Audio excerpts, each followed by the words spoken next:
चला रे, माझा आवाज तुमच्यापर्यंत येत असेल. तुमच्या सगळ्यांचं स्वागत आहे. पटापट जॉईन व्हायचं आहे.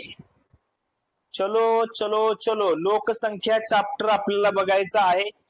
माझा आवाज तुमच्यापर्यंत येत असेल. तुमच्या सगळ्यांचं स्वागत आहे.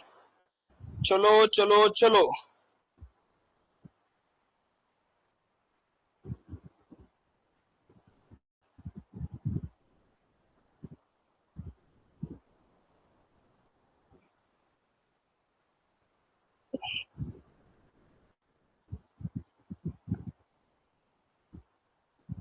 आले का?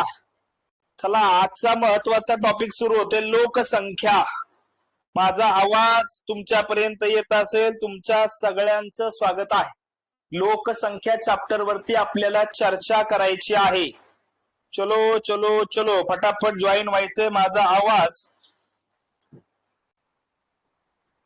तुमच्यापर्यंत येत असेल. चला चला चला चला. यस, येतोय का आवाज? सगळ्यांना गुड आफ्टरनून का गुड इव्हिनिंग? Good evening. तुमच्या सगळ्यांचं स्वागत आहे मिस्टर 360 बुकना पॅटर्न मध्ये.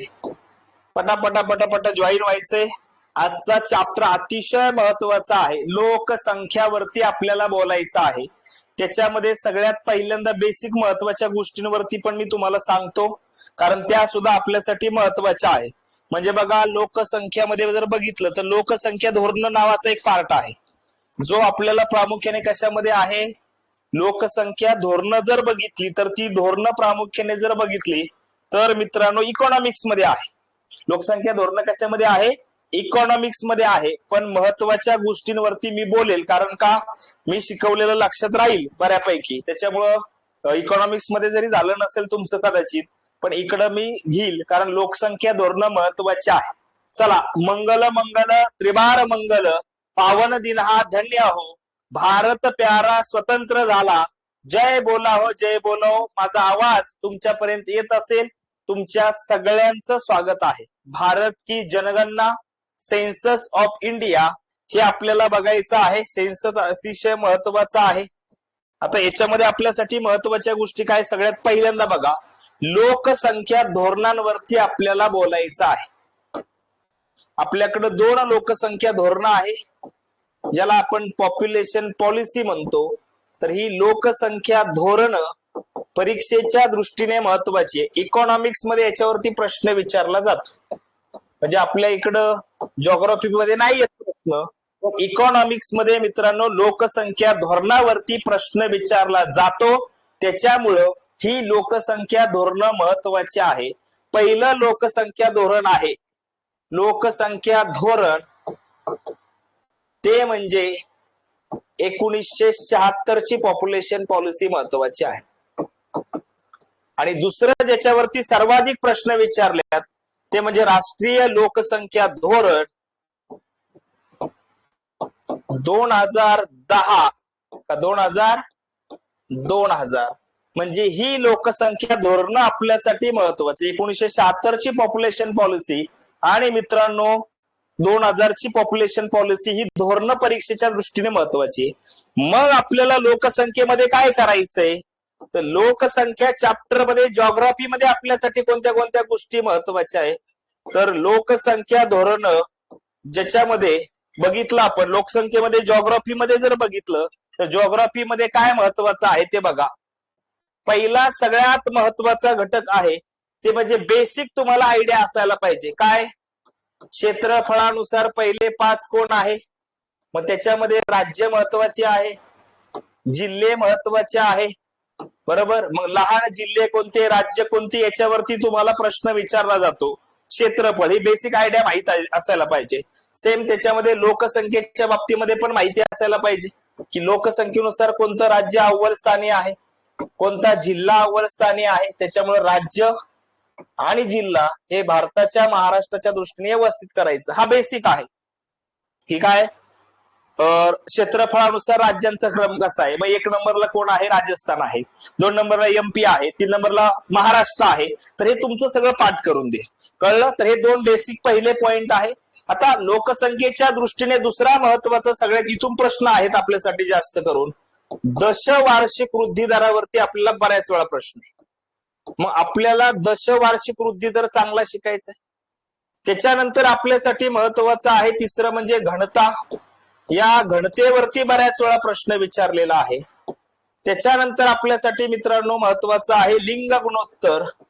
तर हे लिंग गुणोत्तर आपल्यासाठी अतिशय महत्वाचं आहे. त्याच्यानंतर 5वं महत्वाचं आहे बाल लिंग गुणोत्तर.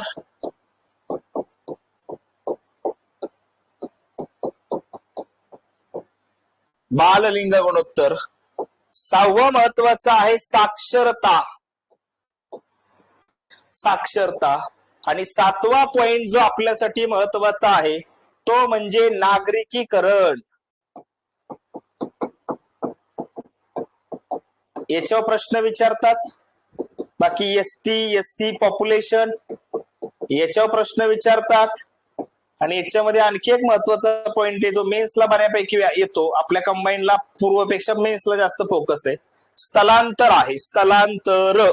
एवढे पॉइंट तुमच्यासाठी भूगोलामध्ये महत्वाचे आहे. लक्षात येते का? क्षेत्रफळ, लोकसंख्या, दशवार्षिक वृद्धी दर, घनता, लिंग गुणोत्तर, बाल लिंग गुणोत्तर, साक्षरता, नागरीकरण आपल्यासाठी महत्वाचं आहे. SC ST पॉप्युलेशन महत्वाचं आहे. आणि स्थलांतर एवढं पॉइंट आपल्याला जॉग्राफी मध्ये कव्हर करायचे आहेत. समजतंय का सगळ्यांना? एकतर इकॉनॉमिक्स मध्ये तुम्हाला लोकसंख्या धोरण करायच्या आणि दुसरं आपल्यासाठी महत्वाचं आहे ते म्हणजे काय? तर आपल्यासाठी महत्वाचं आहे हे म्हणजे जॉग्राफी मधले हे पॉइंट. तर मी पहिल्यांदा लोकसंख्या धोरण तुम्हाला शिकवतो. चालेल का? बघायची का सगळ्यांना? इकॉनॉमिक्सचा पार्ट आहे पण आपण करूया जॉग्राफी मध्ये कव्हर. कारण कधी कधी काय होतं फायदा होतो. कारण आत्ताच्या बघा मागच्या पेपर लोकसंख्या धोरण आलं, जे भूगोलात मी शिकवलं ते तिकडं आलं. त्याच्यानंतर खनिज संपत्तीमध्ये तुम्हाला बॉक्साईटचं विचारलं होतं, धातूक विचारलं होतं, अॅल्युमिनियम त्याचं उत्तर, तिथं पण त्याचा फायदा झाला होता. कळलं? त्याच्यामुळं 10 ऐवजी 12 सुद्धा प्रश्न टाकायला होतात. त्याच्यामुळे लक्षात ठेवा. कळलं? तुमच्यासाठी महत्वाचं आहे. आता बघा आपल्यासाठी लोकसंख्या धोरण महत्वाची आहे. त्याच्या अगोदर तुम्हाला प्रत्येकाला माहिती असायला पाहिजे की क्षेत्रफळानुसार भारताचा जगात 7वा क्रमांक लागतो. लोकसंख्येनुसार जर बघितलं तर भारताचा जगात आता पहिला नंबर लागतो, हे पण माहिती. बाकी भारताने जगाचं 2.46% क्षेत्रफळ व्यापलेलं आहे. क्षेत्रफळानुसार भारत 7वा आहे. चीनच्या किती आहे तर 1/3 आहे. आठवते का नाही? ही आपली चर्चा स्थान विस्तार भारत मध्ये ऑलरेडी झालेली आहे. त्याच्याबद्दल आता आपल्याला जास्त काय बोलायचं नाही. फक्त इथे एक गोष्ट सांगतो, जगाची लोकसंख्या ज्यावेळेस बघा बरं का याचा प्रश्न पण विचारलाय, जगाची लोकसंख्या ज्यावेळेस 400 कोटी झाली होती, 4 बिलियन, साल होतं 1974, तेव्हा मित्रांनो 1974 हे साल लोकसंख्या वर्ष म्हणून साजरं केलं गेलं.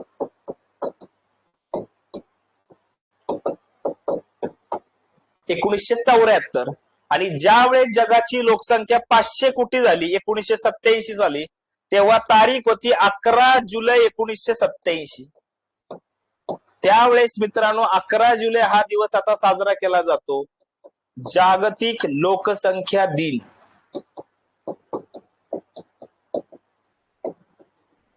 मग लोकसंख्या दिन म्हणलं तर 11 जुलै आहे, वर्ष म्हणलं तर 1974 आहे. म्हणजे वर्ष आणि दिवस दोन्ही पण महत्वाचे आहे. कळलं? जागतिक लोकसंख्या दिन 11 जुलै, जागतिक लोकसंख्या वर्ष म्हणलं तर 1974. हे विसरायचं नाही. हे तुमच्यासाठी महत्वाचे असलेले 2 पॉइंट आहे, 400 कोटी 500 कोटी. कळलं? बाकी 700 कोटी जगाची लोकसंख्या 2022 झाली, 800 कोटी 800 कोटी. हे देखील लक्षात ठेवा. समजलं? तर तुमच्या बाजूने ह्या बेसिक गोष्टी माहिती असायला पाहिजे. मी जातोय आता मित्रांनो लोकसंख्या धोरणावरती. बरोबर? आता याच्यामध्ये काय महत्वाचं आहे तुमच्या नोट्स मध्ये आहे, डायरेक्ट हायलाइट केलं तरी चालेल. डायरेक्ट हायलाइट केलं तरी चालेल, तुमच्या नोट्स मध्ये बघितलं तरी चालेल. राष्ट्रीय लोकसंख्या धोरण 1976. बरोबर आहे? आता याच्यामध्ये मी फक्त महत्वाचे पॉइंट सांगणार आहे इकॉनॉमिक्सच्या रिलेटेड, कारण त्याच्यावर प्रश्न मी लगेच प्रश्न पण दाखवतो आयोगाचे. की 5व्या पंचवार्षिक योजना काळामध्ये तत्कालीन आरोग्य व कुटुंब कल्याण मंत्री होते करण सिंग. कोण होते? करण सिंग यांनी 16 एप्रिल 1976 ला या धोरणाची घोषणा केलेली आहे. तारीख किती आहे? 16 एप्रिल 1976. अंडरलाईन करायचं. आणि मग मित्रांनो याच्यामध्ये महत्वाच्या असलेल्या गोष्टी काय होत्या, तर याच्यामधल्या दोन गोष्टी तुम्हाला माहिती पाहिजे. एक तर मुलीच्या लग्नाचं वय जे आहे ते 18 वर्ष असायला पाहिजे. काय निश्चित करण्यात आलं? मुलीच्या लग्नाचं वय 18 आणि मुलाच्या लग्नाचं वय 21 अशी जी तरतूद करण्यात आली ती 1976च्या पॉप्युलेशन पॉलिसीमध्ये करण्यात आली. लक्षात ठेवायचं, स्टार करून ठेवायचं की मुलीच्या लग्नाचं वय म्हणजे स्त्रियांसाठी लग्नाचं किमान वय हे 18 वर्ष पाहिजे आणि मुलांसाठी किमान वय जे आहे ते 21 वर्ष जे आहे. ही जी घोषणा आहे ही 1976च्या पॉप्युलेशन पॉलिसीमध्ये आहे. म्हणजे 1976च्या धोरणामध्ये जर माझ्यासाठी काय महत्वाचं आहे, तर 1976च्या धोरणामध्ये माझ्यासाठी महत्वाचं आहे ते म्हणजे काय? मुलीच्या लग्नाचं वय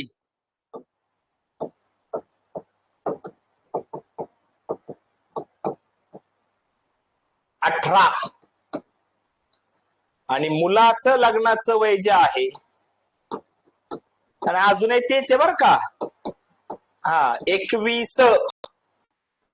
लग्नाचं वय मुलाचं 21, मुलीचं 18. ज्याने करण्यात आलं ते 76च्या पॉप्युलेशन पॉलिसीची देणगी आहे आपल्यासाठी देण्यात. दुसरं सगळ्यात महत्वाचं ज्याची सर्वात जास्त चर्चा झाली कळतंय का? कुटुंब नियोजन शस्त्रक्रिया.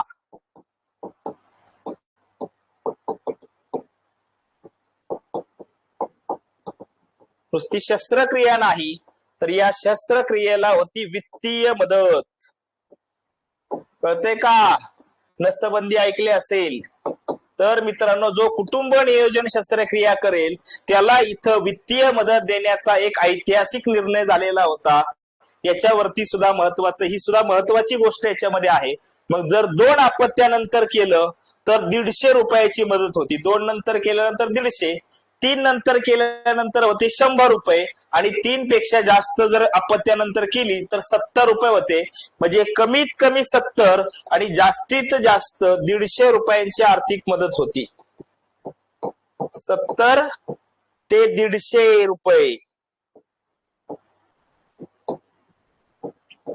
आर्थिक मध्ये. एखादं मग 150 रुपयासाठी, अरे बाबांनो साल त्यावेळेस बघा 76-77 ची गोष्ट आहे. समजतंय का? आपल्यासाठी महत्वाच्या या दोन गोष्टी या 76च्या पॉप्युलेशन पॉलिसीमध्ये लक्षात ठेवायच्या की मुलीच्या लग्नाचं वय 18, मुलाच्या लग्नाचं वय 21 ज्या धोरणाने निश्चित करण्यात आलं ते 1976ची पॉप्युलेशन पॉलिसी आहे. आणि दुसरं महत्वाचं आहे ते म्हणजे कुटुंब नियोजन शस्त्रक्रिया जर केली तर वित्तीय मदत होती. मग 2 अपत्यानंतर केली तर 150 रुपये, 3 अपत्यानंतर केली तर 100, 3 पेक्षा जास्त अपत्यानंतर केली तर त्या ठिकाणी मदत देण्यात येत होती ती म्हणजे 70 रुपये. हे देखील लक्षात ठेवायचं. बाकी कुपोषण कमी करण्यावरती भर देण्यात आला होता याच धोरणामध्ये. कळलं? तर या गोष्टी सुद्धा लक्षात ठेवायच्या आहे. त्याच्यामुळे आपल्यासाठी 76ची पॉप्युलेशन पॉलिसी याच्यामध्ये काही जरी नाही आलं तर ह्या 2 गोष्टी तुम्हाला लक्षात ठेवायच्या आहेत. लक्षात राहील का? इकॉनॉमिकच्या रिलेटेड याच्यावर प्रश्न पण येतात. जास्त प्रश्न तुम्हाला 2000च्या पॉप्युलेशन पॉलिसीवरती आहे. पण हे पॉलिसी जी आहे ही पॉलिसी आपल्यासाठी अतिशय महत्वाची आहे. त्याच्यामुळे ती व्यवस्थित करणं गरजेचं आहे. लक्षात राहील का? जमल का? हॅलो, क्लिअर असेल तर थंब द्या. या 2 गोष्टी लक्षात ठेवायच्या. त्याच्यावर प्रश्न पण विचारल्यात पण जास्त प्रश्न 2000च्या पॉप्युलेशन पॉलिसीवरती आहे. मी त्याच्यावरती बोलतो. क्लिअर आहे का सगळ्यांना? हे 2 गोष्टी लक्षात राहतील का? बाकी कुपोषण कमी करण्यावरती भर देण्यात आला होता. बरोबर. लोकसंख्येची मूल्य रुजवणं, लहान कुटुंब तत्वाचा प्रसार, स्त्री साक्षरता वाढवणं, या सगळ्या गोष्टी होत्या. बरोबर आहे. बाकी आपल्यासाठी महत्वाचे केंद्रीय कर्मचाऱ्यांना सक्ती सुद्धा केली होती. हे महत्वाचं आहे. कळलं? आता दुसरं आपल्यासाठी लोकसंख्या धोरण महत्वाचं आहे ते म्हणजे मित्रांनो 2000ची पॉप्युलेशन पॉलिसी. कधीची आहे? 2000चं लोकसंख्या धोरण आपल्यासाठी महत्वाचं आहे. हे कधी झालं होतं तर 91ची जनगणनेची आकडेवारी जाहीर झाली होती. कधीची? 1991ची जनगणनेची आकडेवारी जाहीर झाली. मग 1992 मध्ये तत्कालीन सरकारने श्री करुणा करण यांच्या अध्यक्षतेखाली एक समिती नेमली आणि मग या समितीने सांगितलं की आता आपल्यासाठी एक नवीन लोकसंख्या धोरण असायला पाहिजे. पण त्या समितीने सांगितलं करुणाकरण समितीने सांगितलं की आपल्यासाठी आता एक नवीन लोकसंख्या धोरण असायला पाहिजे आणि मग त्यानुसार 1993 ला डॉक्टर एम एस स्वामीनाथन यांना आपण हरित क्रांतीचे जनक म्हणतो, त्यांच्या अध्यक्षतेखाली एक तज्ञ कार्यगट स्थापन झाला आणि मग त्यांनी त्याचा मसुदा तयार केला आणि नंतर तो संसदेमध्ये संमत झाला आणि 15 फेब्रुवारी 2000 ला हे धोरण जाहीर करण्यात आलेलं होतं. म्हणजे कमिटी कोणती होती? करुणाकरण कमिटी होती. 91च्या लोकसंख्येची आकडेवारी जाहीर झाल्यानंतर ती नेमलेली होती. बरोबर. तिने सांगितलं की एक नवीन लोकसंख्या धोरण असलं पाहिजे आणि मग त्यासाठी एक कार्यगट स्थापन केला. त्याचे अध्यक्ष होते डॉक्टर एम एस स्वामीनाथन. हे देखील लक्षात ठेवा. आणि नंतर ते संसदेमध्ये संमत झालं आणि 15 फेब्रुवारी 2000 ला हे धोरण जाहीर करण्यात आलं. हे लक्षात ठेवायची. त्यातली तारीख महत्वाची आहे, 15 फेब्रुवारी 2000. कळलं का? मग याच्यामध्ये मित्रांनो 3 प्रकारचे टार्गेट्स होते. किती प्रकारचे टार्गेट होते? जे लगेचच्या लगेच अचीव्ह करायचे होते त्याला तातडीचे उद्दिष्ट म्हटलं होतं. तातडी. आपल्याला कशात तातडी असते रे? कशामध्ये असते तातडी? सांगा बरं. इमर्जन्सी कशामध्ये असते? तर इमर्जन्सी असते मित्रांनो आरोग्याच्या क्षेत्रामध्ये. बरोबर आहे का? हेल्थ इश्यू जर आल्यानंतर आपण तुम्हाला माहिती इमर्जन्सी असते. तसं इथं तातडीचं उद्दिष्ट काय होतं बघा. तर तातडीचं उद्दिष्टांमध्ये होतं एकतर कुटुंब नियोजन, आरोग्याच्या पायाभूत सुविधा, हे सगळ्यात महत्वाचं आहे, लक्षात ठेवायचं आहे. इन्फ्रास्ट्रक्चर महत्वाचं आहे. बेसिक इन्फ्रास्ट्रक्चर महत्वाचं आहे आरोग्याच्या संदर्भातलं. कोरोनामध्ये आपल्याला जाणवलं, कळतंय का? आरोग्याचं जे काय बेसिक इन्फ्रास्ट्रक्चर आहे ते महत्वाचं आहे. त्याचबरोबर आरोग्य सेवकांची गरज भागवणं असेल हे याच्यामध्ये समाविष्ट होतं. दुसरं आहे प्रजनन आणि दुसरं म्हणजे बाल आरोग्य सेवा मिळवण्यासाठी एकात्मिक सेवा पुरवणं असेल. लक्षात ठेवायचं, बाल आरोग्य सेवा आणि प्रजनन हे होतं तातडीचं उद्दिष्ट, ज्याच्यामध्ये लगेचच्या लगेच अचीव्ह करायचं होतं. दुसऱ्या क्रमांकाची जी उद्दिष्ट होती त्याला म्हटलं होतं मिड टर्म टार्गेट, ज्याला मध्यावधीचे उद्दिष्ट म्हणलं होतं. आणि हे अचीव्ह करायचे होते 2010 पर्यंत. कधीपर्यंत? 2010 पर्यंत जे अचीव्ह करायचे होते त्यांना म्हटलेलं होतं मित्रांनो ते म्हणजे मध्यावधीचे उद्दिष्ट. मीडियम टर्म टार्गेट होते मध्यावधीचे उद्दिष्ट. आणि ज्याच्यामध्ये सगळ्यात महत्वाची गोष्ट होती हम दो हमारे दो, एका जोडप्या मागे 2 मुलं, या तत्वाचा जो प्रसार आहे तो 2000च्या पॉप्युलेशन पॉलिसीची निष्पत्ती. लक्षात ठेवायचं, हम दो हमारे दो हे लक्षात ठेवायचं आहे. ज्याच्यामध्ये जनन दर आहे, जनन दर टोटल फर्टिलिटी, तर तो 2.1 पर्यंत मित्रांनो पुनर्स्थापनेच्या म्हणजे रिप्लेसमेंट लेवलला आणायचा आहे. म्हणजे एका कुटुंबामागे 2 जण असायला पाहिजे, एका जोडप्या मागे 2 मुलं. हे आपल्यासाठी महत्वाचं आहे, लक्षात ठेवायचं आहे, हे विसरायचं नाही. कळतंय का? आपल्यासाठी महत्वाचं आहे. 2000चं पॉप्युलेशन पॉलिसी समिती होती करुणाकरण. नंतर तिने सांगितलं की नवीन लोकसंख्या धोरण असायला पाहिजे. बरोबर. त्यानंतर एम एस स्वामीनाथन नावाची समिती स्थापन केली. बरोबर. मसुदा मांडला, नंतर तो संमत झाला आणि 2000 ला 15 फेब्रुवारीला हे धोरण जाहीर झालं. बरोबर आहे. मग याच्यामध्ये 3 प्रकारचे टार्गेट्स होते. एक होतं ते म्हणजे शॉर्ट टर्म म्हटलं जातं त्याला, जे लगेचच्या लगेच अचीव्ह करायचं होतं. म्हणजे ज्याच्यामध्ये आपल्याला तातडी असते, आरोग्याच्या पायाभूत सुविधा, प्रजनन, बाल आरोग्य सेवा, आरोग्य सेवकांची गरज असेल. पण ते जे लगेचच्या लगेच अचीव्ह करायचं होतं ते तातडीचे उद्दिष्ट होते, इमिजिएट टार्गेट ज्याला म्हटलं होतं. त्याच्यानंतर जे 2010 पर्यंत अचीव्ह करायचे होते त्याला मध्यावधीचे टार्गेट्स म्हणले होते. आणि ज्याच्यामध्ये सगळ्यात महत्वाची गोष्ट होती हम दो हमारे दो. समजते का? हम दो हमारे दो हे विसरायचं ना. एका जोडप्या मागे 2 मुले. जनन दर जो आहे तो 2.1 वरती आणायचा आहे, 2.1 वरती. आणि याच्यामध्ये तिसरं टार्गेट होतं मित्रांनो ते म्हणजे लॉंग टर्म टार्गेट होते, ज्याला आपण दीर्घकालीन उद्दिष्ट म्हणतो. काय होतं? दीर्घकालीन उद्दिष्ट. या दीर्घकालीन उद्दिष्टामध्ये काय होतं तर लोकसंख्या स्थिरीकरण होतं, की आपल्याला आपली लोकसंख्या काय करायला पाहिजे? स्थिर करायला पाहिजे. मग लोकसंख्या स्थिरीकरण होतं. मग कधीपर्यंत स्थिर करायची? त्याच्यामध्ये होतं 2045 पर्यंत. धोरणात काय सांगितलं होतं? 2045 पर्यंत लोकसंख्या स्थिर करायची आहे. पण हे टार्गेट्स आता नेलेलं आहे 2070 वरती. म्हणजे आपल्याला लोकसंख्या जी स्थिर करायची आहे ती 2070 पर्यंत स्थिर करायचे असे टार्गेट्स होते. एक तर होतं इमिजिएट्स, दुसरे होते मध्यावधी टार्गेट्स आणि तिसरे होते लॉंग टर्म, ज्याला दीर्घकालीन उद्दिष्ट म्हणलं होतं. या लॉंग टर्म मध्ये एकच महत्वाचं आहे, ते म्हणजे लोकसंख्या स्थिरीकरण महत्वाचं आहे. ही इम्पॉर्टंट आहे. याच्यावर प्रश्न विचारतात. आता सुद्धा परीक्षेला प्रश्न आला होता, लॉंग टर्म टार्गेट्स.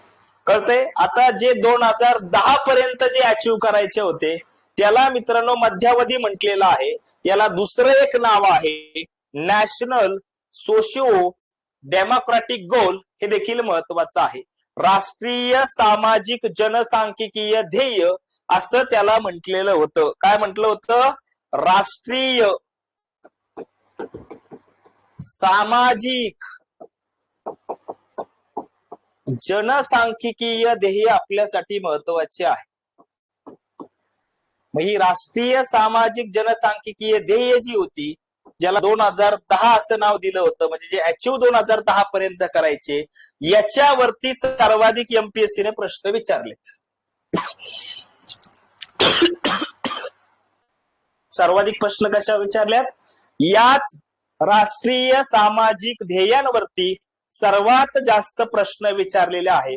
ज्याच्यामध्ये सगळ्यात पहिलं जे सांगतोय ते डोळं उघडं ठेवून, तुमचे कान मेंदू व्यवस्थित ठेवून हे बघा. कारण सांगतो, याच्यावरती थेटपणे प्रश्न विचारले. त्याच्यामुळं तुम्हाला आलं पाहिजे, तुम्हाला जमलं पाहिजे. लक्षात ठेवायचं पहिलं आहे शिशु मृत्यू दर, इन्फंट मॉर्टॅलिटी रेट 30 पेक्षा खाली आणणं. शिशु मृत्यू दर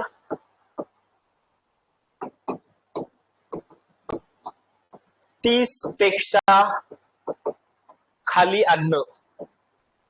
1000 जिवंत जन्मामाग कितीच्या खाली आणणं?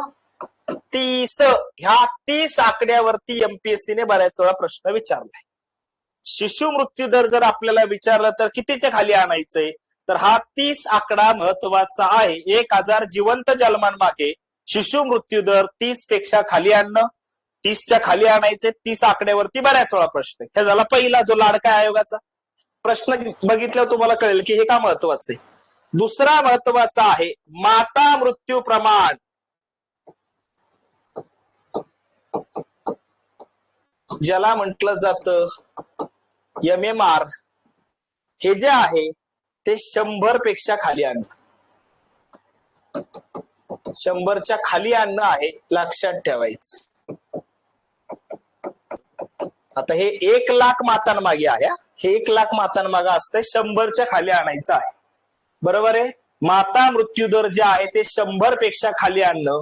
1 लाख मातांमागे 100. त्याच्यामुळे हे दोन्ही पण पॉइंट महत्वाचे. शिशु मृत्यू दर 30, माता मृत्यू दर म्हणलं तर किती आहे, तर ते 100 आहे. हे लक्षात राहायला पाहिजे, आलं पाहिजे.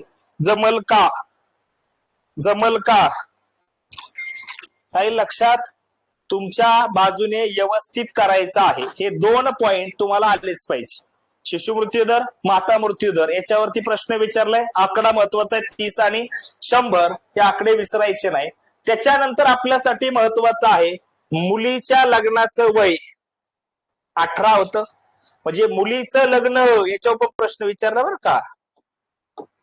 18च्या आत होऊ द्यायचं नाही. 18च्या आत तुमच्या नोट्स मध्ये सगळे तिथे हायलाइट करा डायरेक्ट. ते 18च्या आत होऊ द्यायचं नाही आणि 20 नंतर करायला प्रोत्साहन द्यायचं. म्हणजे 18च्या आत नाही करायचं, पण 20 वर्ष नंतर करण्यास प्रोत्साहन देणे. 18च्या आत होऊ द्यायचं नाही आणि 20च्या नंतर प्रोत्साहन देणं हे याच्यामध्ये समाविष्ट होतं. मुलीच्या लग्नाबद्दल गोष्ट सांगितली. म्हणजे मुलीच्या लग्नाचं वय 18 आणि मुलाच्या लग्नाचं वय 21 कोणत्या धोरणात होतं? 76च्या धोरणामध्ये होतं. इथं मात्र काय सांगितलं? मुलीचं लग्न जे आहे ते 18च्या आत होऊ द्यायचं नाही आणि 20 नंतर करण्याला प्रोत्साहन द्यायचं, हे याच्यामध्ये सांगितलेलं होतं. लक्षात ठेवायचं आहे. कळलं? त्याच्यानंतर चौथा महत्वाचा घटक होता याच्यामध्ये संस्थात्मक प्रसूती. संस्थात्मक म्हणजे मित्रांनो इन्स्टिट्यूशनल डिलिव्हरी. प्रसूती कळतात ना, डिलिव्हरी. या ज्या प्रसूती आहे या संस्थात्मक प्रसूतींचं प्रमाण 80% साध्य करणं. 80% ज्या डिलिव्हरी आहे त्या संस्थात्मक असावं.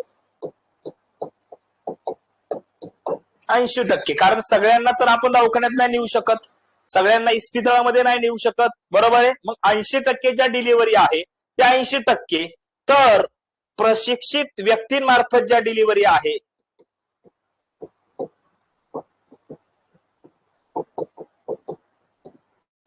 प्रसूतींचं प्रमाण 100%.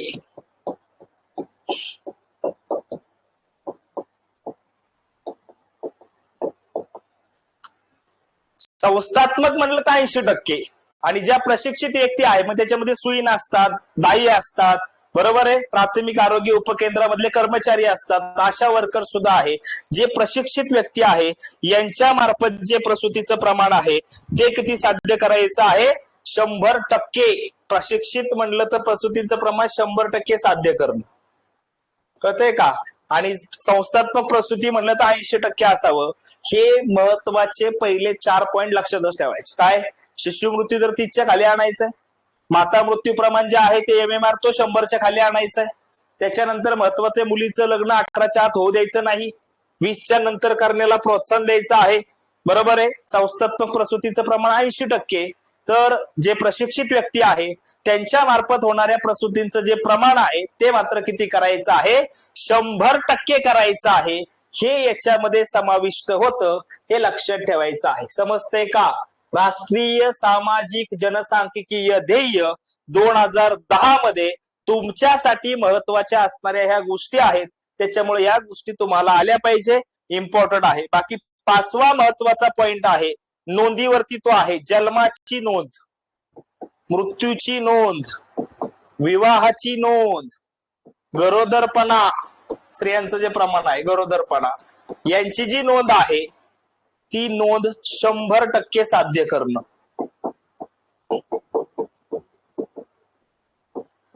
कळतंय का? जन्माचा दाखला, जन्म झाल्याची नोंद असेल, मृत्यूची नोंद असेल, विवाह असेल, गर्भधारणेची नोंदणी आहे ती 100% साध्य करायची आहे. याच्यावरती पण प्रश्न विचारलेला आहे. जन्म, मृत्यू, विवाह, गरोदरपणा यांची जी नोंदणी आहे, बरोबर आहे का, यांचं प्रमाण जे आहे ते 100% साध्य करणं हे त्याच्यामध्ये होतं. त्याचबरोबर साथीच्या आजारावरती, साथीचे जे आजार असतात का नाही, तर साथीच्या आजारांवरती प्रतिबंध आणि नियंत्रण मिळवणं असेल, तर हे सुद्धा त्याच्यामध्ये समाविष्ट आहे. साथीच्या आजारांवरती प्रतिबंध आणि नियंत्रण, तर हे राष्ट्रीय जनसांख्यिकीय ध्येय 2010 मध्ये समाविष्ट आहे. शिशु मृत्यू दर 30च्या खाली, माता मृत्यू प्रमाण 100च्या खाली आणणं, मुलीचं लग्न 18च्या आत होऊ द्यायचं नाही, 20 नंतर करायला प्रोत्साहन द्यायचं आहे, ते त्याच्यामध्ये आहे. त्याचबरोबर संस्थात्मक प्रसूती जे आहे ते 80% पर्यंत साध्य करणं आहे. प्रशिक्षित व्यक्तीमार्फत ज्या डिलिव्हरी होणार आहे प्रसूती त्यांचं प्रमाण आहे ते 100% साध्य करायचंय. जन्म, मृत्यू, विवाह, गरोदरपणा यांची नोंदणी 100% साध्य करायची आहे. साथीच्या आजारांवरती प्रतिबंध आणायचा आहे, कळतंय, नियंत्रण आणायचं आहे, हे देखील याच्यामध्ये सहभागी आहे, लक्षात ठेवायचं आहे. बाकी आपल्यासाठी जी महत्वाची गोष्ट आहे ती वाटत नाही आपल्याला याच्यामध्ये असेल, ती गोष्ट सांगतो, आपल्यासाठी इम्पॉर्टंट आहे. ते म्हणजे 14 वर्ष वयापर्यंत, काय अतिशय महत्वाचा पॉइंट द्या, 14 वर्ष वयापर्यंत मोफत व सक्तीचं शिक्षण हे त्याच्यामध्ये सहभागी आहे. 2010 पर्यंत जे आहे 14 वर्षापर्यंत मोफत आणि सक्तीचं शिक्षण आहे, प्राथमिक शिक्षण. बाकी मुलं आणि मुली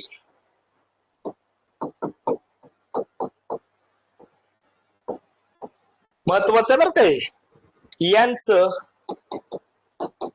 प्राथमिक व माध्यमिक शाळांमधील गळती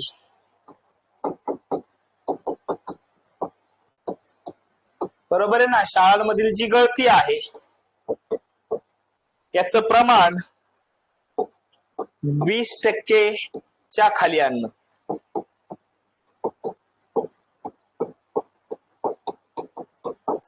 20% खाली आणणं हे याच्यामध्ये समाविष्ट होत. काय 14 वर्ष वयापर्यंत मोफत आणि सक्तीचं प्राथमिक शिक्षण आहे.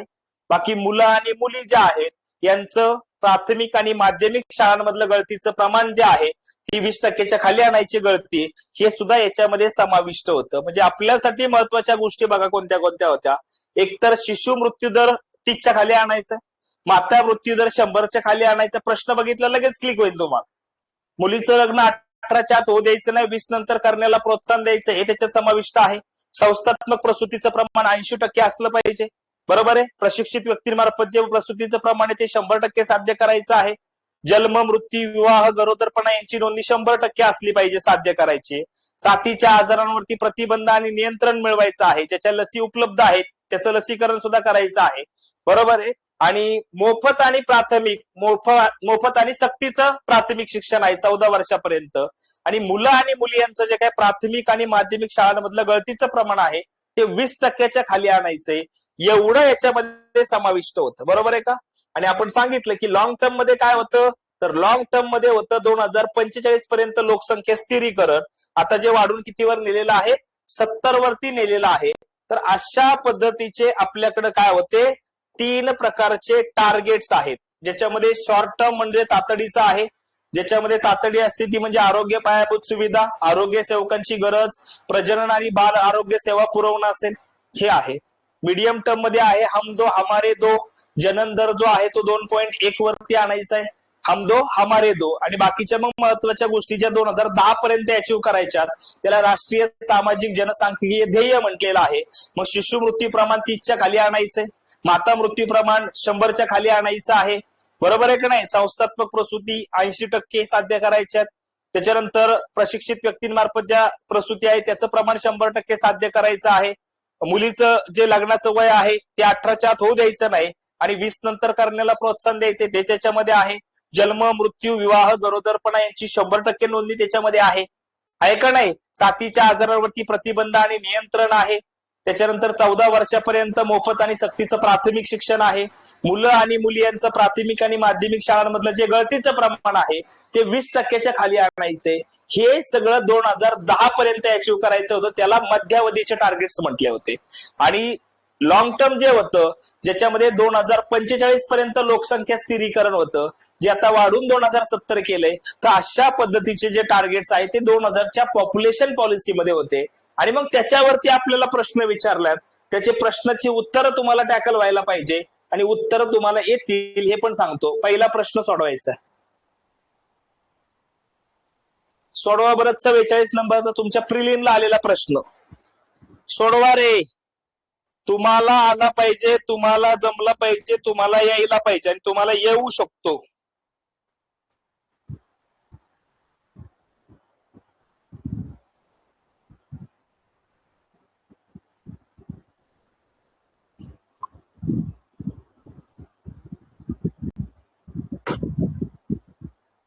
बोलो शीतल, नीट वाचायचे शब्द काय दिलेला आहे. राष्ट्रीय लोकसंख्या धोरण तातडीचं उद्दिष्ट म्हणजे विचारलं. शब्द तातडीचा वापरलेला आहे. Gaikwad, S S, Deepa, Shubham, Priya, Nagnath. उत्तर आलं पाहिजे. आपल्याला 2000च्या धोरणाचं तातडीचं उद्दिष्ट विचारले. तातडी कशामध्ये असते आपल्याला? आता जनन दर कमी करणं ज्याला आपण म्हटलेलं आहे टोटल फर्टिलिटी रेट. बरोबर आहे का? जनन दर कमी करणं हे मध्यावधीमध्ये आहे. जनन दर किती आणायचं आहे? 2.1. हे मध्यावधीचं टार्गेट आहे, त्याच्यामुळे हे येणार नाही. लोकसंख्या स्थिर करणं हे लॉंग टर्मचं टार्गेट आहे, दीर्घकालीन उद्दिष्ट आहे का? हे येणार नाही. मग स्वास्थ्य विषयक पायाभूत सुविधांची गरज भागवणं. तातडी आपल्याला कशा? ते आरोग्याच्या पायाभूत सुविधा. त्याच्यामुळे फक्त एक उत्तर पाहिजे. सिंपल आहे, लगेच उत्तर येतं. पुढचं सोडवायचं आलं तर म्हणायचं तुम्ही हुशार आहे. सोडवा. हा भारी प्रश्न आहे, उत्तर येऊ शकतं. 2045 पर्यंत लोकसंख्या स्थिरीकरण करण्यास्तव आपल्या राष्ट्रीय लोकसंख्या धोरणाची सामाजिक आणि लोकसंख्यात्मक उद्दिष्ट काय आहेत? सोडवा रे. आणि तुम्हाला उत्तर 100% यायला पाहिजे आणि येईल.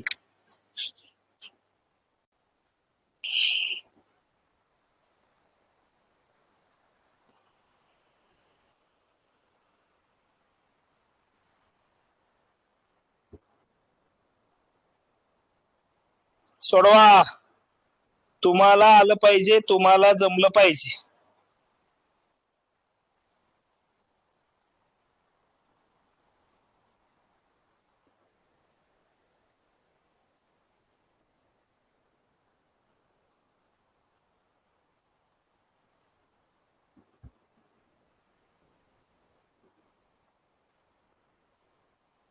नीट वाचायचं, नीट.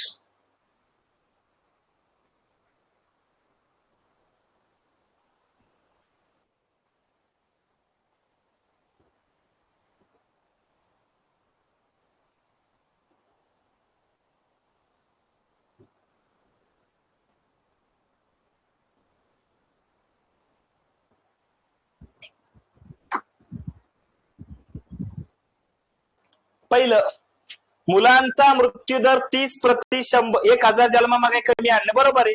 शिशु मृत्यूदर 30 पेक्षा खाली आणायचंच आहे आपल्याला, बरोबर आहे. मुलींना विलंबाने लग्न करण्याला प्रवृत्त करायचं, यस. 18च्या आत होऊ द्यायचं ना, 20 नंतर करण्याला प्रवृत्त करायचे. एकूण प्रसूतीच्या 80% बाळंतपण संस्थात्मक असावीत, बरोबर आहे.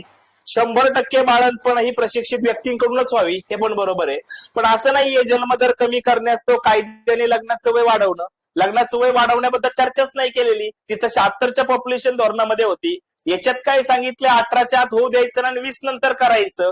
म्हणजे इथं कायद्याने वय वाढवणं वगैरे काही सांगितलेलं नाही, त्याच्यामुळे हे येणार नाही. तुमच्या प्रश्नाचं उत्तर असेल ABCD अ ब क ड, या ठिकाणी काय आहे, करेक्ट आहे. समजते. उत्तर पर्याय 1 असायला पाहिजे.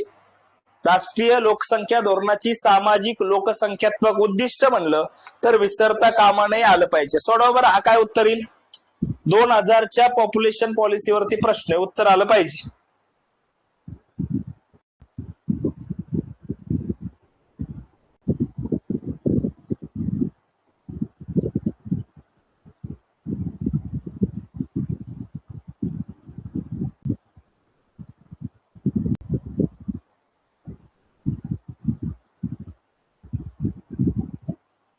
सोडवा. उत्तर पर्याय नीट बघा, उत्तर काय येईल. तुमच्या प्रश्नाचं उत्तर आलं पाहिजे. तुम्हाला विचारले लोकसंख्या धोरणानुसार कुठल्या वर्षापर्यंत देशाची लोकसंख्या स्थिर होण्याचं उद्दिष्ट आहे, तर साल आहे 2045 पर्यंत. आता इथं आहे का 45 कुठं, काय झाला प्रश्न. सोडवा. कुटुंबाचा आकार मर्यादित ठेवणं, कुटुंबाचा आकार मर्यादित ठेवणं हम दो हमारे दो कोणत्या 2 धोरणाच्या उद्दिष्टांपैकी एक आहे. सोडवा रे, आलं पाहिजे उत्तर.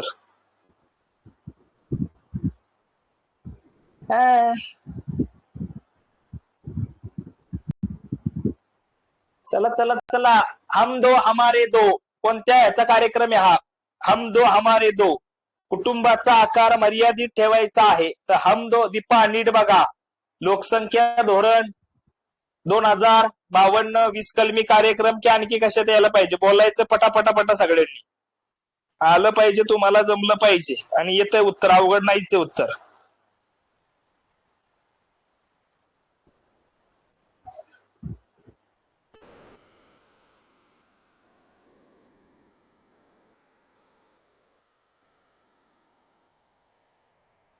काय उत्तर येईल.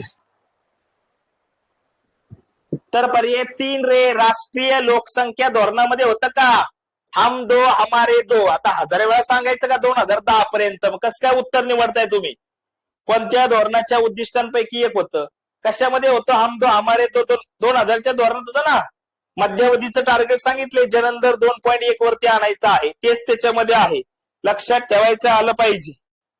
कळलं. राष्ट्रीय लोकसंख्या धोरण हम दो हमारे दो, विसरू नका. उत्तर पर्याय 3. पुढचा सोडवायचा आहे रे, 85 नंबरचा प्रश्न आहे. 2000 ने सुचवल्यानुसार खालील राष्ट्रीय सामाजिक लोकसंख्या शास्त्रीय ध्येय 2000 पर्यंत साध्य करण्याचं ठरलं, मग उत्तर आलं पाहिजे. सोडवा बरं.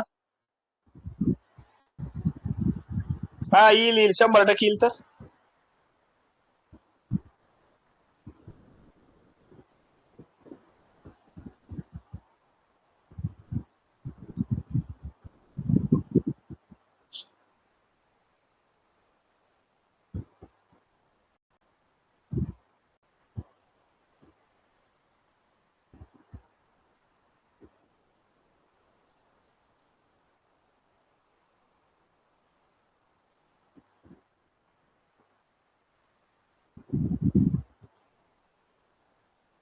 उत्तर पर्याय काय खरं नाही तुमचं.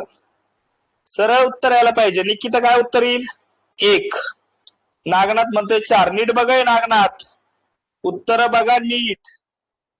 काय प्रश्न विचारलाय प्रिया स्नेहल पाटील? बरोबर आहे. तुम्हाला दिलेला आहे 14 वर्षापर्यंतच्या मुलांना शालेय शिक्षण मोफत आणि सक्तीचं. बरोबर आहे. जन्म, मृत्यू, विवाह आणि गरोदर स्त्रिया यांची 80% नोंदणी का 100%? आधीच सांगितलंय, जन्माची नोंद, मृत्यूची नोंद, विवाहाची नोंद, गरोदरपणा किंवा गरोदर स्त्रियांची नोंद 80% नाही, 100% साध्य करायचे आपल्याला. त्याच्यामुळं ते त्याच्यामध्ये येणार नाही, हे देखील लक्षात ठेवा. म्हणून तुमच्या प्रश्नाचं जे उत्तर आहे ते फक्त अच पाहिजे. फक्त अ बरोबर विचारले तर उत्तर पर्याय येईल. उत्तर पर्याय 1. सोपा होता का? तर येस, 100% सोपा आहे. फक्त अ उत्तर यायला पाहिजे. कोणतं विधाने योग्य आहे? तर फक्त अ पाहिजे. 1 नंबर यायला पाहिजे होतं उत्तर. हाय का अवघड? नाही ना. अजून एक बघा, तो जर सुटला तर म्हणायचं तुम्हाला पोरांना येतंय. सकल प्रजनन किंवा पुनरुत्पादन दर विचारलेला आहे. Total fertility rate. आपण जनन दर म्हणतोय, जनन दर म्हणजे नक्की काय असतं सांगा बरं? म्हणजे आपण म्हणलं की एका जोडप्यामागे 2.1, बरोबर आहे का? म्हणजे त्या जोडप्याला 2 मुलं असली पाहिजे. मग 2 मुलं असली पाहिजे म्हणजे नक्की काय पाहिजे?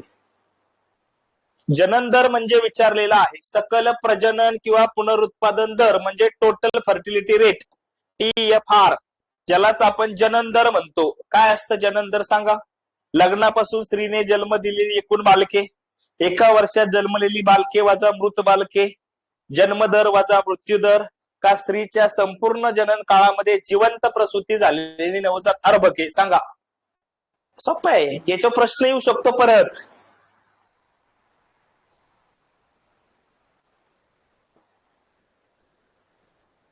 तर लक्षात ठेवायचं आहे, स्त्रीच्या संपूर्ण जनन कालामध्ये तिने तिची जिवंत प्रसूत झालेली नवजात अर्भके म्हणजे मुलं, त्याला म्हणायचं जनन दर. मग आपण 2.1 वरती आणणार आहे. म्हणजे एका जोडप्यामागे 2 मुलं, म्हणजे स्त्रीच्या संपूर्ण जनन काळामध्ये 2 मुलं असायला पाहिजे. ती म्हणजे जिवंत अर्भक.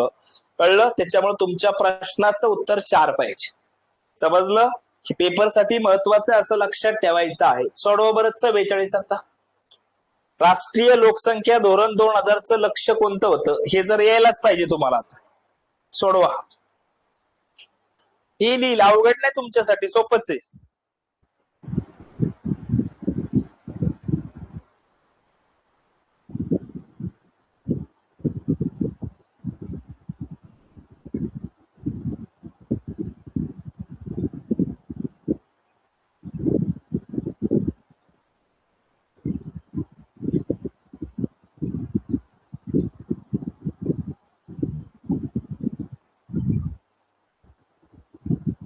बोलो.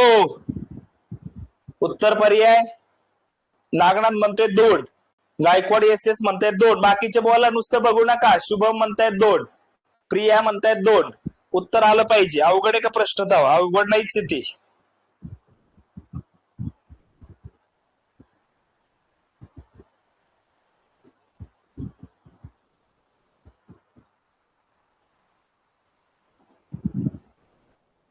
बघा, प्रति दर लाख जिवंत बालक जन्मामागे माता मृत्यूदर 100च्या खाली आणि प्रति आजारी जिवंत बालक जन्मामागे बाळ मृत्यूदर 30च्या खाली आणणं. यस, 100 आणि 30 आहे. सेम प्रश्न म्हणजे सेम स्टेटमेंट क मध्ये पण आहे. पण इथं माता मृत्यूदर 130 दिले म्हणजे चुकीचं आहे. आणि इथं काय दिलेलं आहे? बालक 35 दिले म्हणजे इथं 30 आहे. म्हणजे हे तर क येणारच नाही तुमचं. लक्ष कोणतं होतं? तर क तर येणारच नाही. त्याच्यामुळे तुमचे 2 पर्याय गेले. तर आहेच. आता ब, संसर्गजन्य रोगाची लागण प्रतिरोध करणाऱ्या नियंत्रणाखाली आणणं. बरोबर आहे, सांगितलं आपण त्याच्यामध्ये. अ आणि ब असायला पाहिजे उत्तर. कळतंय का? सरळ सरळ प्रश्न विचारलेले आहेत, अजिबात जड नाही. आताच्या तुमच्या कंबाईंड आलेला एक प्रश्न देतो. हा सोडा बरं. 27. सिंपल आहे, सिंपल. हा 27 नंबरच्या प्रश्नाचं उत्तर काढायचंय तुम्हाला. बघा बरं येतंय का उत्तर? उत्तर आलं तर म्हणायचं तुम्ही हुशार आहे.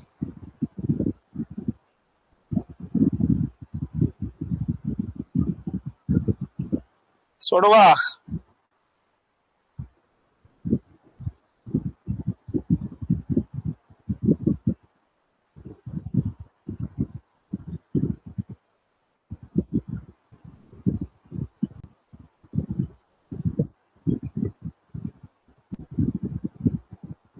अय उत्तर आलं पाहिजे. कोणत्या धोरणात सांगितलं होतं पुरुषाचं विवाहाचं वय किमान 21 वर्ष, स्त्रियांचं किमान 18 वर्ष? कशाने निश्चित केलं? राष्ट्रीय लोकसंख्या धोरण 1976. इतका सिंपल प्रश्न आहे. कळलं का? वरती सांगा बरं काय येतंय. 11 नुसार एकूण जागतिक लोकसंख्येच्या किती टक्के भारतीय लोकसंख्या आहे? सगळं 11 नुसार विचारलेला आहे. किती होता तो आकडा?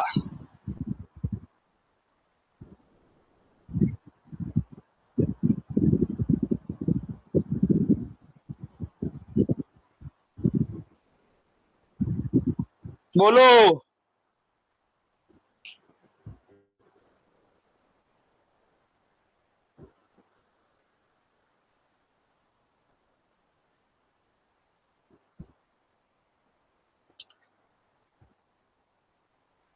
मी वरच्याच सांग. ठीक आहे, असू दे. उत्तर आलं पाहिजे. काय उत्तर येईल?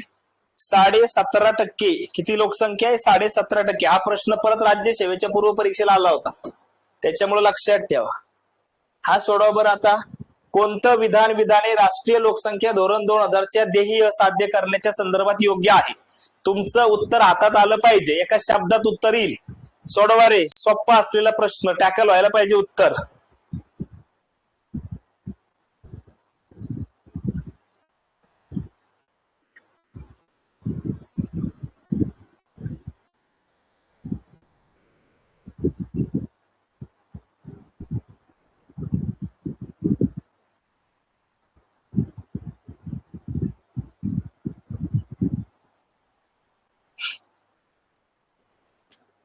आलं पाहिजे. एक नंबर. बघा, पहिलं येईल का रे? मुलं आणि मुली या दोहोंच्या बाबतीत प्राथमिक आणि माध्यमिक शाळा पातळीवरचं गळती 30% होतं का 20% होतं? इथं 20% होतं ना. पहिलं चूक आहे. जन्माच्या वेळेचा दर हजारी अर्भक मृत्यूदर 20 पेक्षा 20 होतं का 30 होतं? 30 आहे. इथं 20 नाही, इथं 30 आहे. 30 पेक्षा खाली आणायचं आहे. जन्माच्या वेळेचं माता मृत्यू गुणोत्तर दर लाखांमागे 100 पेक्षा खाली आणणे, हे बरोबर आहे. जन्म, मृत्यू, विवाह आणि गरोदरपणा या संबंधितली नोंदणी 100% पर्यंत साध्य करायची, हे पण आहे. म्हणजे आपल्याला विचारलं योग्य. मग कड कुठं आहे? तर कड 4 नंबरच्या पर्यायात. उत्तर पर्याय 4 येईल. काय उत्तर येईल? उत्तर पर्याय 4. सिंपल असलेला प्रश्न. शब्दातली गंमत परत एकदा आहे का नाही? शब्दातली गंमत 100% शब्दातली गंमत आहे.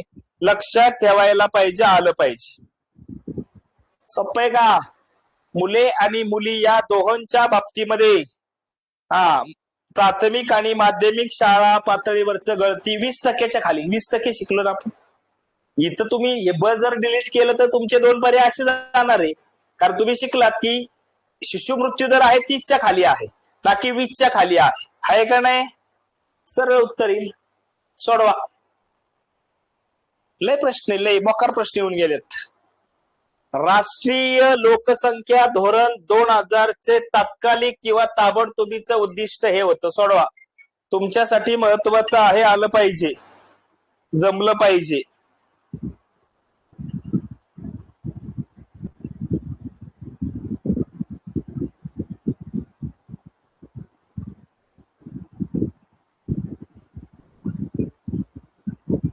बोलो. आलं पाहिजे, उत्तर आलं पाहिजे.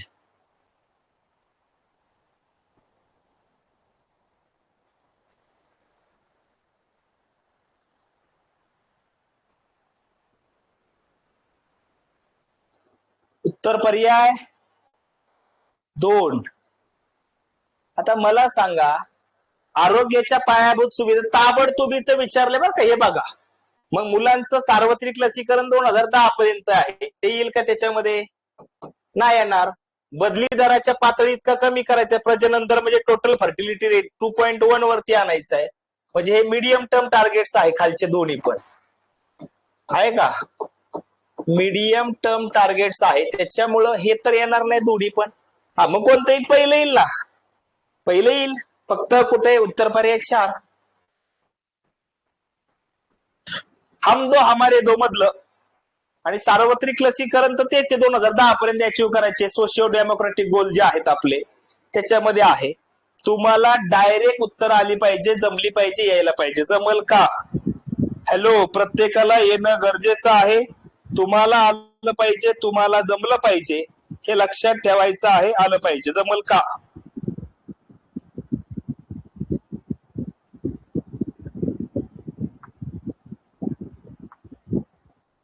चार फक्त. अजून एक घ्या.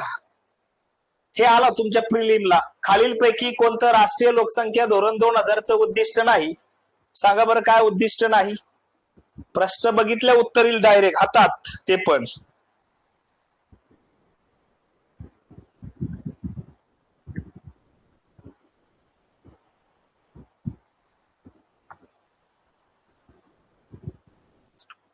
बोलो. राष्ट्रीय लोकसंख्या धोरण 2000चं उद्दिष्ट नाही. बाल मृत्यूचं प्रमाण कमी करणं आहे का? 30 पेक्षा खाली आणणं. सार्वत्रिक लसीकरण आहे का? 2 मुलांचं लहान कुटुंब स्वीकारण्याला प्रोत्साहन आहे का? आहे. गरीब मुलांसाठी मिड डे मील स्कीम नाहीच आहे याच्यामध्ये. लसीकरण आहे, गरीब मुलांसाठी मध्यान्ह भोजन नाही त्याच्यामध्ये. लगेच क्लिक व्हायला पाहिजे. काय अवघड आहे का? अजिबात नाही. सोपा प्रश्न. हा आला होता तुमच्या गड बल आत्ताच्या 25च्या. कायम प्रश्न येतात, त्यातला गड बल आलेला प्रश्न सोडवायचा आहे. लावा रे ताकद. उत्तर आलं पाहिजे, उत्तर जमलं पाहिजे, उत्तर जमायला पाहिजे.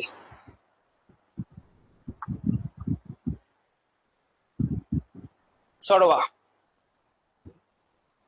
राष्ट्रीय लोकसंख्या धोरण 2000च्या उद्दिष्टामध्ये समाविष्ट आहे. सोडवायचे. उत्तर आलं पाहिजे.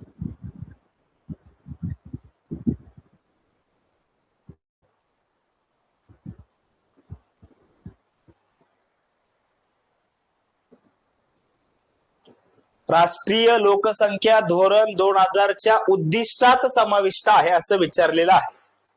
एकूण प्रजनन दर घटवणं, 45 पर्यंत लोकसंख्या स्थिर करणं, स्त्री पुरुष समानता आणि 45 पर्यंत 100% नागरिकीकरण. सोडवायचे उत्तर. हा, उत्तर आलं पाहिजे. नीट वाचायचं आणि उत्तर काढायचंय. सिंपल प्रश्न. स्थूल प्रजनन दर घटवणे. स्थूल म्हणजे total fertility rate. To stabilize population by 2045. सोडवायचे.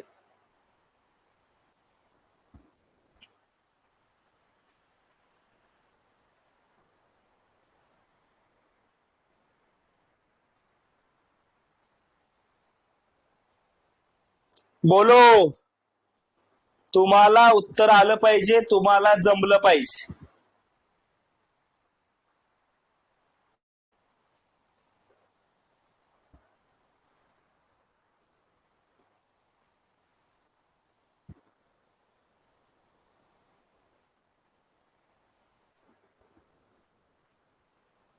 बोला बोला बोला बोला. आलं पाहिजे उत्तर डायरेक्ट.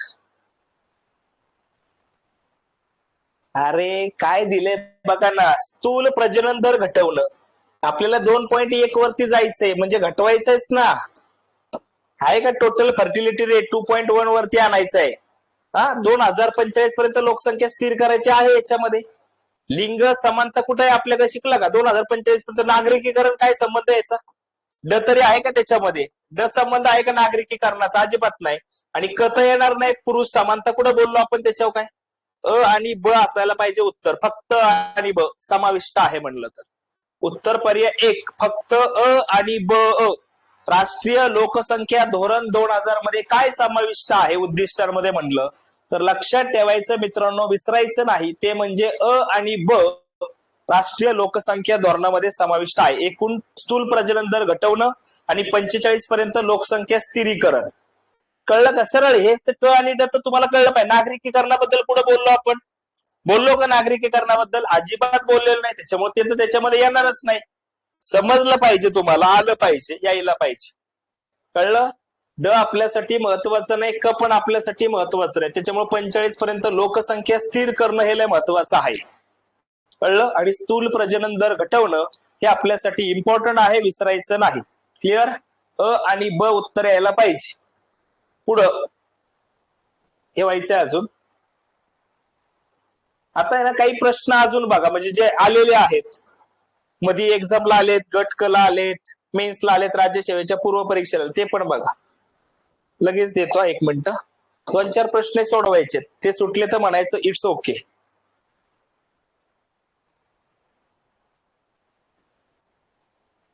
कळलं का? टोटल कशाला पाहिजे? इंग्लिश बघायचं नाही, मराठी कळलं तर. सोडवा रे उत्तर. राष्ट्रीय लोकसंख्या धोरण 2000 नुसार कोणत्या वर्षापर्यंत लोकसंख्या स्थिर करण्याचं उद्दिष्ट आहे? सांगा रे. 2075, 2045, 2030 की 2035?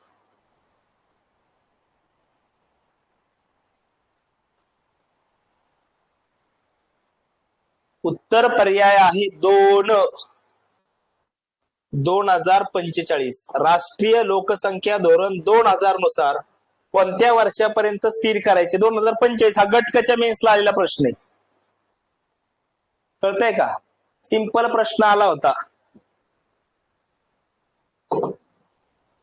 पुढं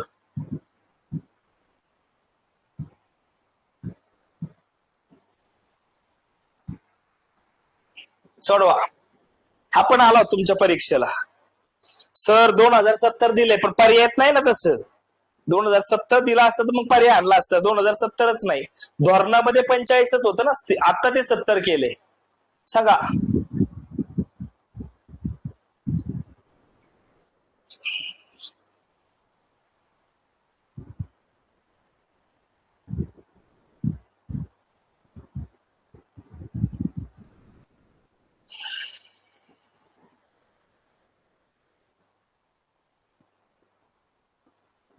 बोलो.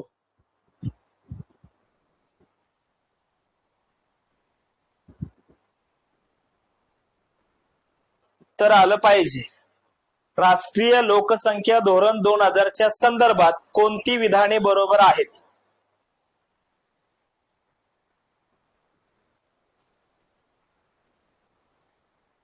सरळ जास्तीत जास्त 2 अपत्यानुसार 2050 पर्यंत आहे का रे? ते आहे का 2050 पर्यंत? हा, इथं तुम्हाला म्हटले 2050 सालापर्यंत लोकसंख्या स्थिरता येईल का? पहिलं येईल का? अ तर येणार नाही. मग तुमचं अ ब क बरोबर आहे, अ व क बरोबर आहे, अ बरोबर आहे, सगळं डिलीट होतंय ना. मग राहिलं ब. बघ आहे का? त्याच्या सार्वत्रिक लसीकरण आहे. अर्भक मृत्यूचं प्रमाण प्रति आजारी 30% खाली आणणं. 30% नाही, 30च्या खाली आणायचंय. हा, 30% मध्ये झालं 300. 30 समजतंय का? तुमच्या बाजूने कळणं गरजेचं आहे, लक्षात ठेवायचं आहे. 30%च्या खाली नाही आणायचं, 30च्या खाली आणायचं आहे. त्याच्यामुळे हे चुकलंय. ओनली बी करेक्ट आहे. उत्तर पर्याय 4.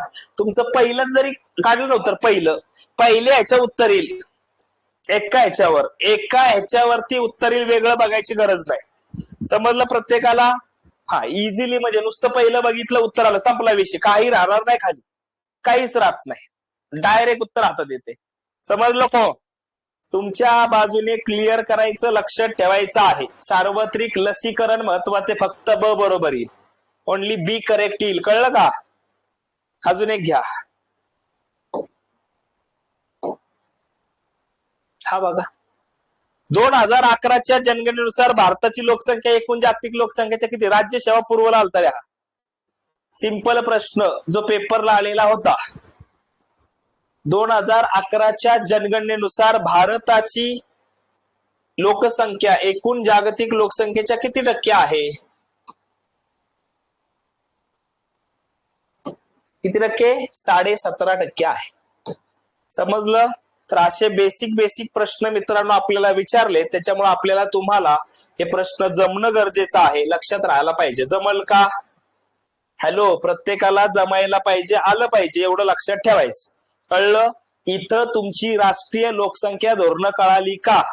बेसिक आहेत, बेसिक लक्षात ठेवायची, चुकता कामा नये, इझिली टॅकल व्हायला पाहिजे. अवघड आहे का? अवघड पण नाही. विशेष म्हणजे तुम्हाला कळलं पाहिजे, तुम्हाला जमलं पाहिजे, तुम्हाला जमायला पाहिजे. आता हे खरं तर तुम्हाला इकॉनॉमिक्स मध्ये येतं, पण खूप प्रश्न विचारले आणि इतकं इझी की सांगाय नको. 2000चं पॉप्युलेशन धोरण इतकं प्रश्न विचारले सांगाय नको, आणि सगळं सोपं आहे. विशेष म्हणजे कळलं? 2000 10 पर्यंत वाले ज्याला आपण मध्यावधी टार्गेट्स म्हणले, नॅशनल सोशिओ डेमोक्रॅटिक गोल, त्याच्यावर प्रश्न बऱ्याच वेळा विचारले, कळलं. आणि सुरुवातीचे जे आहेत ते महत्वाचेच आहे, त्याच्यावर प्रश्न विचारले. त्याच्यामुळे या सगळ्या बाजूने आपण काम करणं गरजेचं आहे. तुम्हाला आलं पाहिजे, तुम्हाला जमलं पाहिजे, तुम्हाला जमायला पाहिजे, एवढं लक्षात ठेवा. 100% जमायला पाहिजे. क्लिअर? जमल का?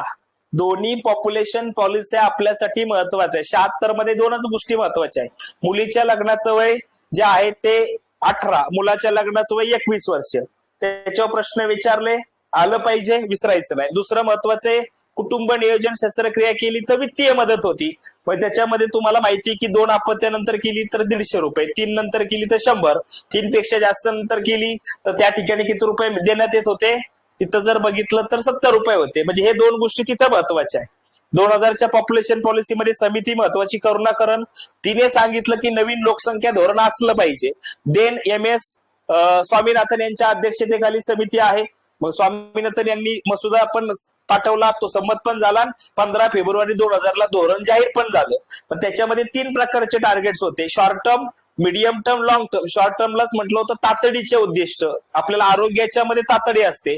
मग त्याच्यामध्ये आरोग्य पायाभूत सुविधांची गरज भागवणं, आरोग्य सेवकांची गरज होती, प्रजनन आणि बाल आरोग्य सेवा पुरवणं असेल, हे त्याच्यामध्ये समाविष्ट होतं. हे लक्षात ठेवायचं. तातडीमध्ये मीडियम टर्म मध्ये होतं की जनन दर 2.1 वरती आणायच्या रिप्लेसमेंट लेवलला, म्हणजे हम दो हमारे दो, त्याच्यामध्ये समाविष्ट होतं.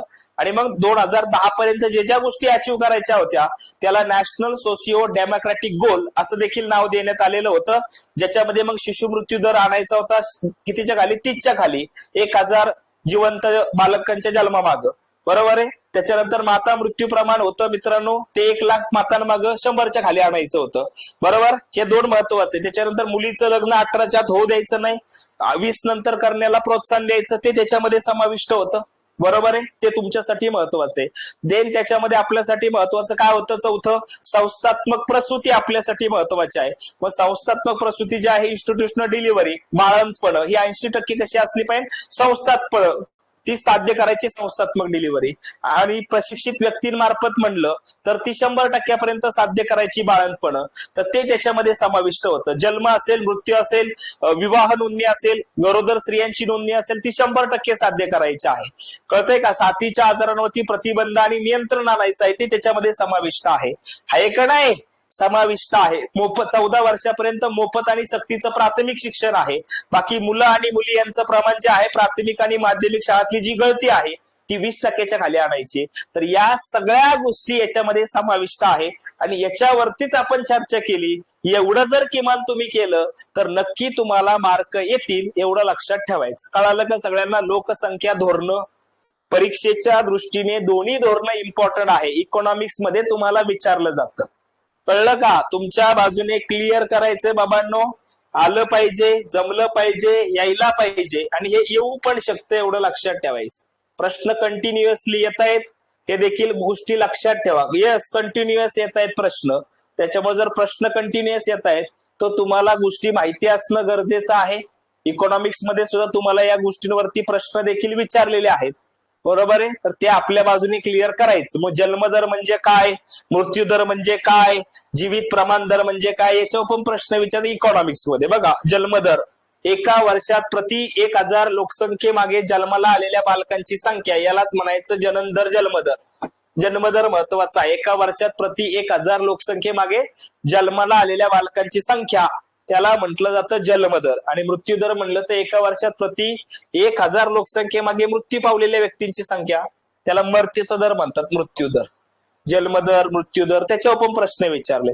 अजून एक सांगतो, लोकसंख्या शास्त्रीय लोकसंख्या लाभांश ज्याला म्हणतो आपण, डेमोग्राफिक डिव्हिडंड, त्याच्यावर पण प्रश्न विचारलाय रे.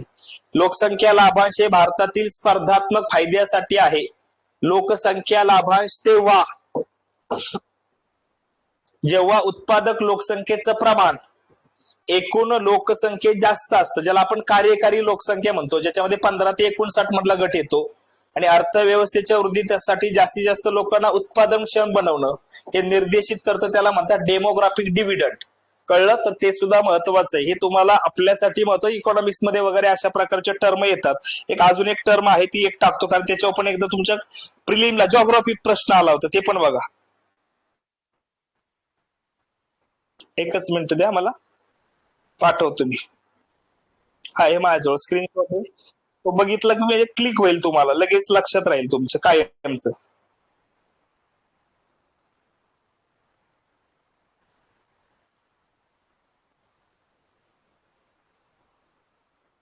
जमल ना, हे करायचे तुम्ही. जर मार्क घ्यायचे तर आपल्याला, तर या सगळ्या गोष्टी करायच्या आणि चांगल्या करायच्या. कळलं का? चांगल्या करायच्या. जर आपण चांगलेपणाने केलं तर आपल्याला मार्क घेण्यापासून कोणी रोखू शकत नाही, कोणी सुद्धा.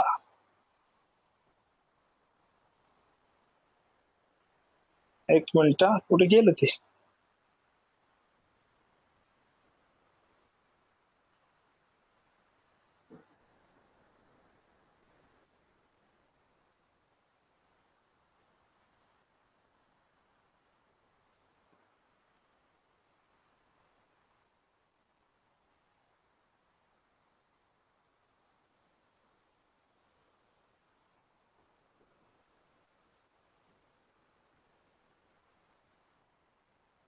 आहे का नाही?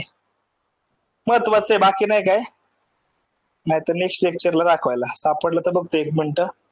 सापडलं तर आहे, नाही तर मग नेक्स्ट लेक्चर मध्ये.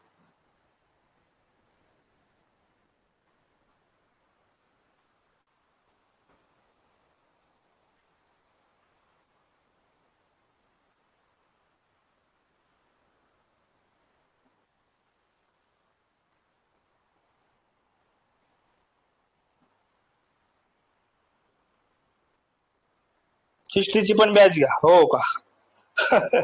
नको बाबा हिस्ट्री.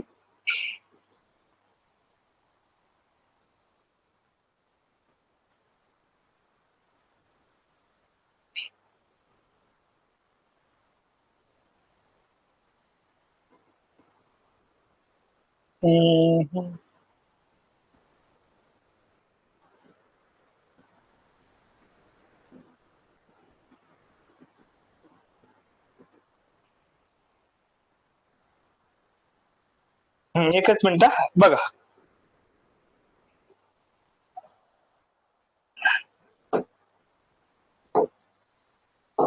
हा, हे जे आहे याच्यावर प्रश्न विचारलाय रे तुम्हाला. म्हणजे न्यूनतम लोकसंख्या, न्यूनतम, दुसरा आहे अधिकतम, आणि एक आहे पर्याप्त. अशा 3 टर्म आहे, याच्यावर प्रश्न विचारलेला आयोगाने. म्हणजे बघा, इथं न्यूनतम आहे, म्हणजे इथं तुलना आहे. कुणाची तुलना आहे? एकतर लोकसंख्येची तुलना आहे नैसर्गिक संसाधनांची. बरोबर आहे का? जे नॅचरल रिसोर्सेस आहे त्याच्याशी रिलेटेड आहे मित्रांनो ही तुलना. बघा, नैसर्गिक संसाधने लोकसंख्या वाढीपेक्षा जास्त असतील, म्हणजे लोकसंख्या कमी असेल, नैसर्गिक संसाधन जास्त असेल तर न्यूनतम आहे, ऑप्टिमम आहे. अधिकतम, बघा आता, अधिकतम लोकसंख्या म्हणजे जेव्हा नैसर्गिक संसाधनांपेक्षा लोकसंख्या काय असते, वाढ जास्त असते, तेव्हा त्याला म्हणायचं अधिकतम लोकसंख्या. हे देखील लक्षात ठेवा, याच्यावर प्रश्न विचारलाय. आणि पर्याप्त आहे, दोन्ही गोष्टी पर्याप्त आहे, म्हणजे नैसर्गिक संसाधने आणि लोकसंख्या वाढ ही उपलब्ध नैसर्गिक संसाधने समान असतात, तेव्हा तिला पर्याप्त लोकसंख्या म्हणतात. म्हणजे न्यूनतम, अधिकतम आणि पर्याप्त याच्यावरती तुम्हाला प्रश्न विचारला होता 17 की 18च्या पूर्व परीक्षेला, त्याच्यावरती प्रश्न आलेला आहे. त्याच्यामुळे या तीनही गोष्टी तुमच्यासाठी महत्वाच्या आहेत, लक्षात ठेवायच्या. कळलं का? प्रश्न तुम्हाला डायरेक्ट विचारलेला आहे आणि हा पूर्व परीक्षेलाच प्रश्न आलेला आहे. त्याच्यामुळं पूर्व परीक्षेला प्रश्न येतात, आपल्या बाजूने क्लिअर करायचं, जमलं पाहिजे. क्लिअर का सगळ्यांना? प्रश्न असेल तर 1 मिनिटात मी टाकतो, कारण आता प्रश्न बघितला तर तुम्हाला क्लिक होणे. अजून 18 ते 17च्या एक्झामला आहे, पूर्व परीक्षेलाच आहे. गट ब की गट क ला? गट ब लाच असेल कदाचित.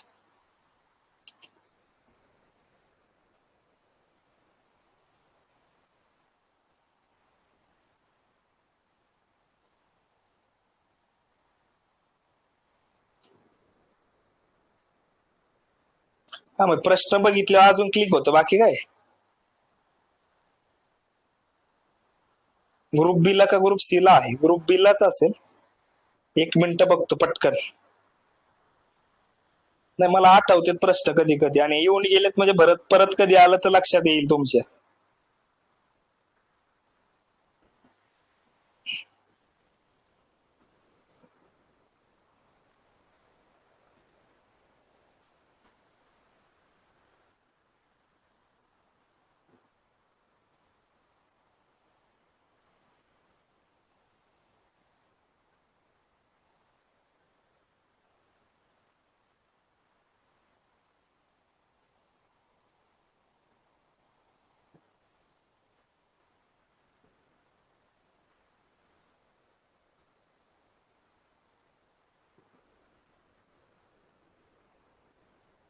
18 तर नाही सापडला बघ.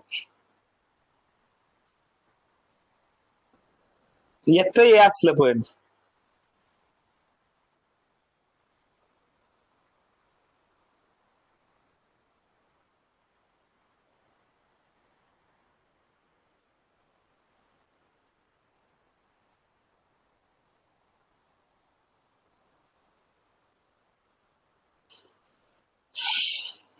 गटकला आहे का काय कळा ना.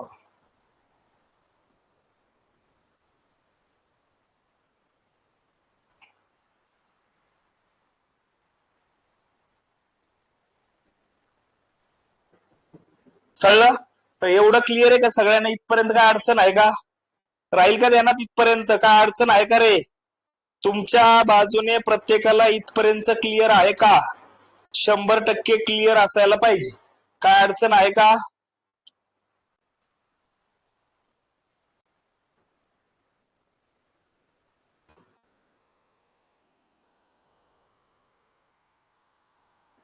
अय मुलांनो, काय अडचण आहे का?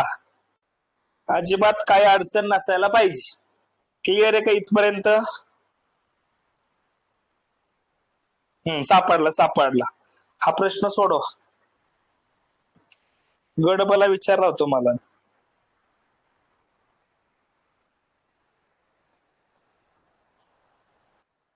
वाचायचंय तुम्ही.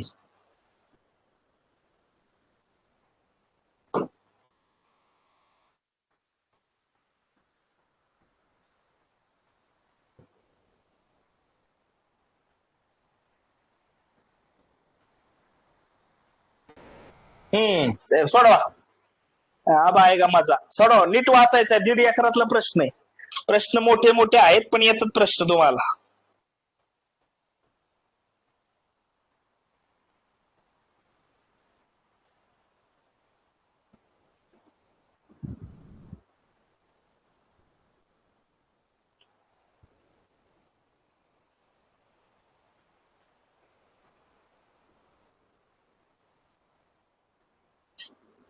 सोडवा. उत्तर आलं पाहिजे. उत्तर आलं पाहिजे. उत्तर जमलं पाहिजे.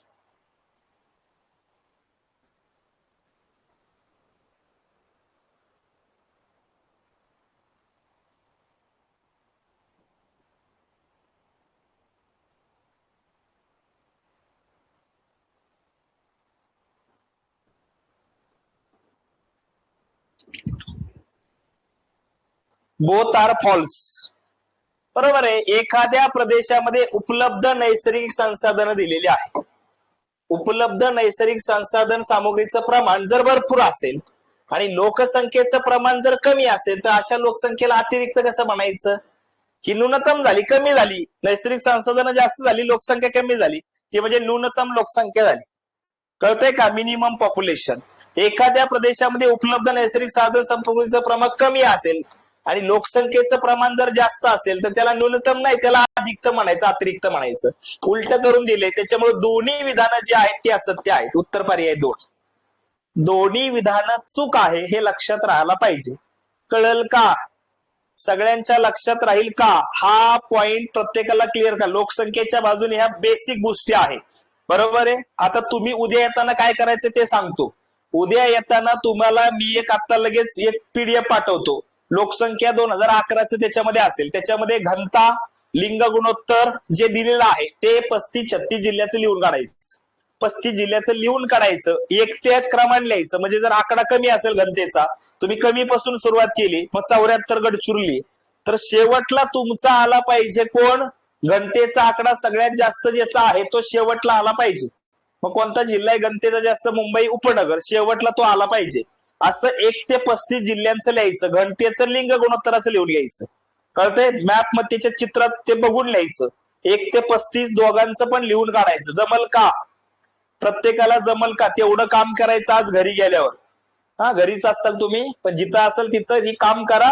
उद्या मी तुम्हाला लोकसंख्येचे पुढचे पॉइंट शिकवेल आणि उद्या डबल लेक्चर घेण्याचा विचार आहे. मी सांगतो तसं तुम्हाला. कळलं? राहील का ध्यानात? लोकसंख्या आपल्यासाठी महत्वाचं आहे. मॅप मध्ये राईट केलं तरी चालेल, काय हरकत नाही. किंवा पण मॅप पेक्षा सुद्धा दीपा बेस्ट काय राहील सांगतो तुम्हाला. 1 ते 35 क्रमाने लिहिलेलं बेस्ट राहील नोटबुक वरती. मॅप मध्ये लिहायचं असेल तर त्याच्यातही लिहू शकता, पण नोट तसं 1 ते 35 लिहिलं दोघांचं तर काम सोपं होईल, जास्त सोपं होईल. कळलं सगळ्यांना? व्यवस्थित क्लिअर? याच्या पुढचा पार्ट मध्ये आपण महाराष्ट्र भूगोलाच्या संदर्भातल्या गोष्टी बघू, हा दशवार्षिक वृद्धी दरापासून. चालेल? थँक्यू सो मच, धन्यवाद, काळजी घ्या, bye bye, take care, good night.